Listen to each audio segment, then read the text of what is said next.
Hi friends and families, எல்லோரும் எப்படி இருக்கீங்க? நம்மளோட சேனலை மறக்காமல் சப்ஸ்கிரைப் பண்ணிடுங்க. லைக் பண்ணுங்கள், ஷேர் பண்ணுங்கள், மறக்காமல் சப்ஸ்கிரைப் பண்ணிடுங்க. பெல் ஐக்கானையும் கிளிக் பண்ணுங்கள். வாங்க வீடியோக்குள்ளே போகலாம். இன்றைக்கி நம்ம என்ன பார்க்க போகிறோன்னா, கொடமிளகாய் வச்சு அல்வா செய்ய போகிறோம். எப்படின்னு பார்க்கலாமா? கொடமிளகாயை இது மாதிரி சின்ன சின்னதாக கட் பண்ணி வச்சுக்கோங்க. விதையெல்லாம் எடுத்துகிட்டு இது மாதிரி கட் பண்ணி வச்சுக்கோங்க. இப்போ தேவையான பொருட்கள்: முந்திரி, பாதாம், திராட்சை இது தனியாக எடுத்து வச்சுக்கோங்க. சர்க்கரை, கார்ன்ஃப்ளவர் மாவு வந்து 1 ஸ்பூன் கரைச்சி வச்சுக்கோங்க. நெய் தேவையான அளவு. இவ்வளோ தாங்க. இதை வச்சு நம்ம அழகாக சிம்பிளாக ரொம்ப டேஸ்டியான அல்வா செய்ய போகிறோம். வாங்க செய்யலாம். இப்போது ஒரு பேனில் தண்ணி ஊற்றி இதில் வந்து இந்த கொடமிளகாயை கட் பண்ணி வச்சுருக்கோம்ல, அதில் சேர்த்துக்கோங்க. இது எதுக்காக தண்ணியில் வச்சுருக்கோன்னா, இதோட பச்சை வாசனை போகிறதுக்காக மட்டும்தாங்க இதை நம்ம தண்ணியில் போட்டு வேக வைக்கிறோம்.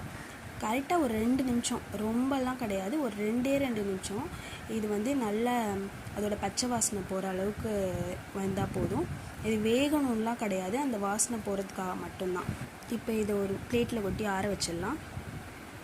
இது ஆறினதுக்கப்புறம் இதை ஒரு மிக்ஸி ஜாரில் போட்டு நல்லா ஃபைன் பேஸ்ட்டாக இதை நல்லா ஒரு பேஸ்ட்டாக அரைச்சி எடுத்து வச்சுக்கோங்க. நல்லா பேஸ்ட் மாதிரி, ரொம்ப திப்பியெல்லாம் இருக்கக்கூடாது, நல்லா பேஸ்ட்டாக இருக்கணும். இந்த மாதிரி அரைச்சி எடுத்து வச்சுக்கோங்க. இப்போது கடாய் வச்சு இது நல்லா ஹீட் ஆனதுக்கப்புறம் 2 ஸ்பூன் இதில் வந்து நெய் சேர்க்க போகிறோம். நல்லா ஹீட் ஆனதுக்கப்புறம் 2 ஸ்பூன் நெய் சேர்க்கலாமா? நெய் ஹீட் ஆனதுக்கப்புறம் இப்போது நம்ம அரைச்சி வச்சுருக்கோம்ல பேஸ்ட்டு, அதை வந்து இதில் சேர்க்க போகிறோம். இது வந்து லோ ஃப்ளேமில் வச்சு நல்லா இதோட பச்சை வாசனை போகிற அளவு நல்லா இதை மிக்ஸ் பண்ணிகிட்டே இருக்கணும். நல்லா மிக்ஸ் பண்ணுங்கள். கண்டிப்பாக நீங்கள் இந்த ரெசிபியை ட்ரை பண்ணுங்கள். ரொம்பவே நல்லாயிருக்கும். குழந்தைங்கள்லாம் ரொம்ப விரும்பி சாப்பிடுவாங்க. கண்டிப்பாக குழந்தை மாதிரி உங்கள் குழந்தைக்கு செஞ்சு கொடுங்க. ரொம்பவே டேஸ்ட்டாக இருக்கும். கண்டிப்பாக சாப்பிடுவாங்க. இந்த மாதிரி நீங்களும் செஞ்சு கொடுங்க. அது லோ ஃப்ளேமில் வெந்துட்டுருக்கும். இப்போ கடாயை ஹீட் பண்ணி 1 ஸ்பூன் ஆயில் விட்டு இப்போது நம்ம முந்திரி, திராட்சை எல்லாத்தையும் இதில் நெய்யில் போட்டு நல்லா வறுத்து இப்போது அதை நம்ம அதில் சேர்க்க போகிறோம். ஓகே, இதை நல்லா மிக்ஸ் பண்ணுங்கள். இதை நல்லா மிக்ஸ் பண்ணுங்கள். ரொம்ப சூப்பராக இருக்கும். நீங்கள் கண்டிப்பாக ட்ரை பண்ணுங்கள். ட்ரை பண்ணிவிட்டு எப்படி இருக்குதுன்னு எனக்கு சொல்லுங்கள், ஃபீட்பேக் சொல்லுங்கள். கொடமிளகாயில் அல்வா செஞ்சு கொடுத்தோன்னா குழந்தைங்களுக்கு இதில் செஞ்சோன்னு கூட தெரியாது, அந்த அளவு டேஸ்ட்டாக இருக்கும்.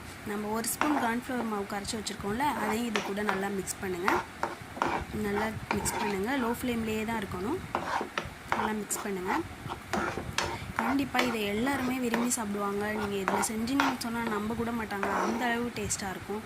நீங்கள் கண்டிப்பாக இதை ட்ரை பண்ணிவிட்டு எப்படி இருக்குன்னு எனக்கு ஃபீட்பேக் சொல்லுங்கள். ஓகேவா?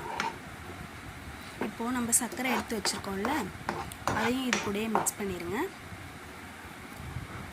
மிக்ஸ் பண்ணி நல்லா மிக்ஸ் பண்ணிடுங்க. கண்டிப்பாக நீங்கள் இதை ட்ரை பண்ணுவீங்கன்னு நினைக்கிறேன். ரொம்ப சுவையான கேப்சிகம் அல்வா ரெடி. இந்த அளவு நல்லா மிக்ஸ் பண்ணி ஒரு அல்வா பதத்துக்கு வரணுங்க.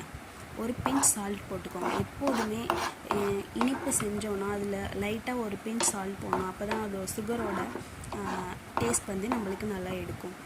ஓகே, கண்டிப்பாக இதை நீங்கள் ட்ரை பண்ணுவீங்கன்னு நினைக்கிறேன். செஞ்சு பார்த்துட்டு எப்படி இருக்குங்க எனக்கு ஃபீட்பேக் சொல்லுங்கள்.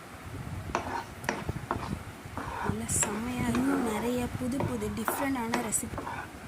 டிஃப்ரெண்டான ரெசிபியுடன் நாளைக்கு பார்க்கலாம். இது எப்படி இருக்குன்னு எனக்கு சொல்லுங்கள். கண்டிப்பாக நீங்களும் ட்ரை பண்ணுங்கள்.